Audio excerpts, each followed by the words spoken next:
Quel est le vrai nom de Jésus-Christ alayhi salatu wassalam? Bienvenue à tous, j'espère que vous allez tous bien, alhamdulillah. Et dans cette vidéo, vous allez découvrir ce vrai nom si mystérieux dans la Bible comme dans le Coran. Vous allez aujourd'hui voir la vérité, Inch'Allah. Soyez connectés. Si vous ne vous êtes pas abonné, pensez à le faire. Ismaël aussi YouTube, Ismaël aussi Facebook, Ismaël aussi TikTok, Inch'Allah. Prenons Matthieu 1 au verset 22. Il est dit: tout cela arriva afin que s'accomplisse ce que le Seigneur avait déclaré par le prophète. Au verset 23. Voici que la Vierge sera enceinte, elle enfantera un fils et on lui donnera le nom d'Emmanuel. Bah, du coup, par ce verset, les chrétiens disent que c'est une prophétie déjà annoncée dans Ésaïe 7, verset 14, parlant de la personnalité de Jésus-Christ qui sera appelé Emmanuel. Mais d'ores déjà, on n'a jamais vu qui que ce soit appelé Jésus Emmanuel de son vivant. On continue. Intrigué par une contradiction aussi flagrante, nous avons lu dans le Coran, dans la Surah 3, verset 45, où Allah subhanahu wa ta'ala dit, Bismillahirrahmanirrahim, Surah 3, verset 45. Rappelle-toi quand les anges dirent au Marie, voilà qu'Allah t'annonce une parole de sa part, son nom sera Al-Masih Isa, fils de Marie. Donc du coup, le fils de Marie va s'appeler Isa, mais dans la Bible, il va s'appeler Emmanuel, d'où une prophétie qui est déjà un témoin oculaire dans l'Ancien Testament depuis Ésaïe 7 au verset 14. Du coup, un gros problème s'impose. Prenons Ésaïe lui-même et épluchons le texte ensemble. Ésaïe 7 au verset 14. Il est dit: c'est pourquoi le Seigneur lui-même vous donnera un signe. Voici que la jeune fille est enceinte, elle enfantera un fils, on lui donnera le nom d'Emmanuel. Il mangera de la crème et du miel, ainsi de suite, ainsi de suite. Bah, du coup, les chrétiens disent que cette prophétie s'accorde à Jésus-Christ alayhi salatu wassalam. Prenons Ésaïe 8 au verset 8. Ésaïe 8 au verset 8.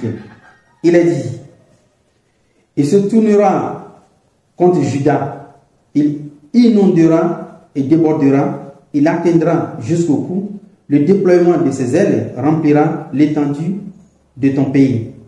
Ô Emmanuel, pour comprendre toute l'histoire, prenez Ésaïe 8 au verset 10. Il est dit: formez des projets, ils seront anéantis. Formez des projets, ils seront anéantis. Donc Ésaïe 7, 14, Ésaïe 8, 8 s'explique à Ésaïe 8 au verset 10. Pourquoi? Il parle de former des projets. En fait, le nom Emmanuel n'a rien à voir avec Jésus. Non. À l'époque, je vous raconte l'histoire. À l'époque, c'était le roi Akaz qui était à Jérusalem, qui avait la crainte de qui? Le roi d'Israël du nord. Au côté nord. Parce qu'après la mort de Salomon, le royaume s'est divisé en deux. Une partie au nord, une partie au sud. Donc le roi du sud avait peur du roi du nord. Pourquoi avait-il peur de lui? Parce que le roi du nord s'est ligué avec la Syrie. Je dis bien la Syrie. Pour faire quoi? Pour venir attaquer le roi du sud, capitale Jérusalem. Voyez-vous, pour lui imposer un roi au sud. Bah, du coup, Akaz avait peur. Maintenant, le signe là va être demandé par Ésaïe pour lui. Ésaïe va lui dire de demander un signe. Il va dire non. Mais Ésaïe lui-même va lui apporter un signe.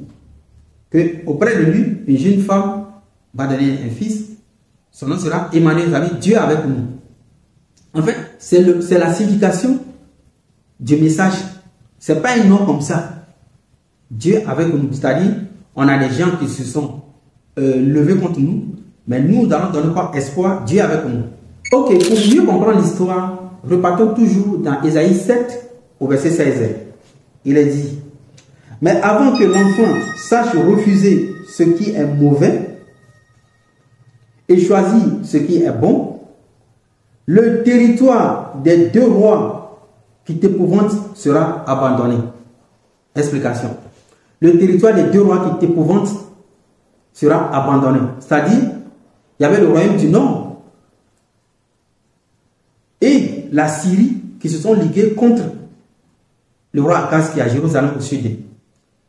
Mais Dieu ici est en train de donner une prophétie à Ésaïe qu'avant que cet enfant ne sache, connaisse le bien et le mal, le territoire des deux rois qui craignent, les deux rois de la Samarie et de la Syrie, sera abandonné. Abandonné comment? Il y a maintenant l'Assyrie. Il ne faut pas confondre l'Assyrie et l'Assyrie. Il y a l'Assyrie qui est une autre puissance à cette époque, qui est la plus grande puissance d'ailleurs, qui va venir maintenant assiéger maintenant le royaume du Nord. Terminé. C'est de ça qu'on parle Dieu ici. Et effectivement, ça s'est passé.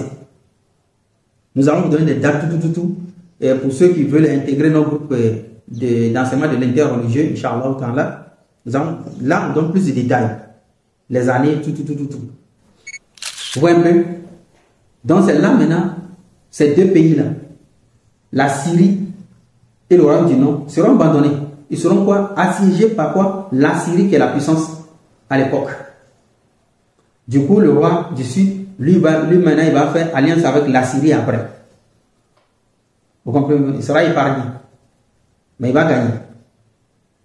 Donc, on a compris que Emmanuel ne veut nullement dire une prophétie d'Ésaïe qui s'est accomplie sur Jésus. Non. C'est des choses qui se sont passées bien avant Jésus, plus de 700 ans avant Jésus. Maintenant, nous partons sur le mot Jésus. Est-ce que le nom Jésus est-il authentique? Yeshua. C'est un faux nom. C'est un nom fabriqué. Pourquoi? D'abord, c'est un rapport de Matthieu. Matthieu dans la Bible, dans Matthieu lui-même, dans Matthieu 9, verset 9, c'est là, Matthieu aurait connu Jésus. Il était au bureau d'un péage. Matthieu 9, verset 9. Mais comment quelqu'un qui a connu quelqu'un d'autre à l'âge mature au bureau d'un péage, comment pourrais-tu nous rapporter des faits, des dits, des propos authentiques qui ont été rapportés à Marie par l'ange? Mais Matthieu ne connaissait pas Marie à cette époque. On vous parle de plus de 33 ans en arrière. Ça dit, tu as connu quelqu'un comme ça, et puis voilà, tu nous parles maintenant de la grossesse de sa maman, un ange qui était venu dire. Matthieu a eu tous ces rapports là. On n'a jamais vu nulle part où Jésus donnait ces informations à Matthieu. Ça n'existe pas. D'autres personnes peuvent me dire non, mais ça peut lui donner en cachette. Où est le rapport? Nous, on veut simplement savoir, est-ce que Matthieu était auprès de Marie quand l'ange avait lui donner le nom de Jésus? C'est tout. C'est tout. Deux noms pour une seule personne. Pas sinon, hein, deux noms. Parce que l'autre, c'est la prophétie. L'autre ici, c'est le nom donné par l'ange. Ce n'est même pas les mêmes noms. Un, ils ont menti sur. Ils ont juste importé la prophétie. Des deux, ils ont fabriqué encore un autre nom qui s'appelle Jésus. Donc, Matthieu n'est pas authentique. Pourquoi? J'ai posé cette question à tous les chrétiens. Donnez-moi la biographie de Matthieu. Le nom de sa femme, le nom de ses enfants, le nom de son papa, le nom de sa maman. On ne sait rien sur lui. Quelqu'un qui parle de l'homme le plus grand sur la terre, selon les chrétiens, quelqu'un qui parle de lui, on n'a rien, aucune information sur lui.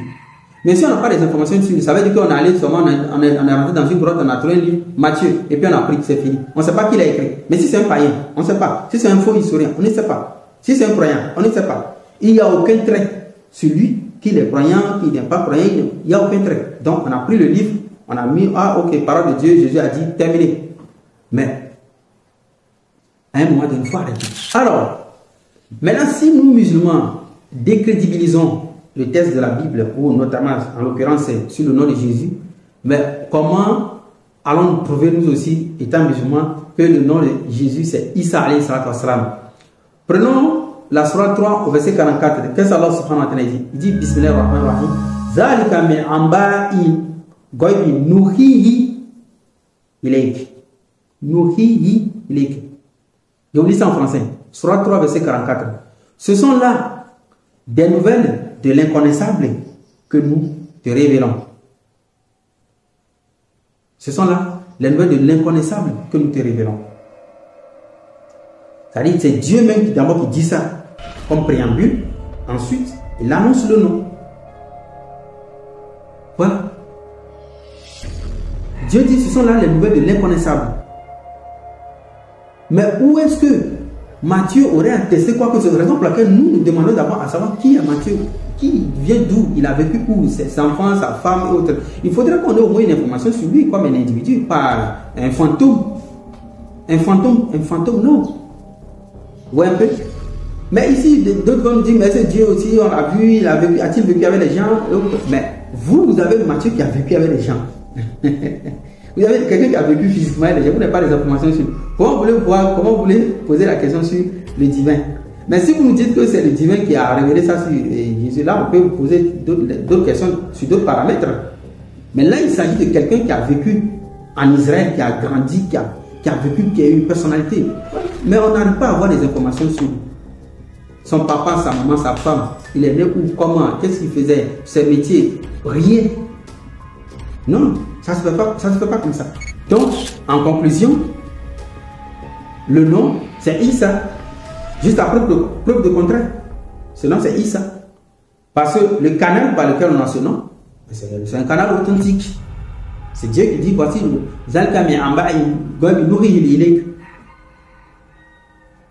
la preuve qu'on a, c'est que Allah subhanahu wa ta'ala dit que ce sont des nouvelles de l'inconnaissable qui lui raconte, qui lui révèle. C'est une révélation. C'est une révélation. Maintenant, si les chrétiens sont croyants, mais donnez-nous un peu l'identité de Matthieu. Est-ce qu'il fut réellement un homme qui a vécu parmi les gens? Voilà, c'est comme ça. C'est un historien. Il faut qu'on sache tout de lui. Si vous nous dites que c'est Dieu qui a révélé ces paroles directes, Dieu, quelqu'un qui a écrit, non, on pose la question. Mais qui est ce dernier? Voilà, c'est aussi simple que ça.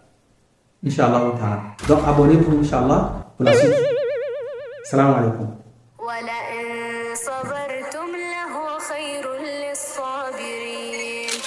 واصبر وما صبرك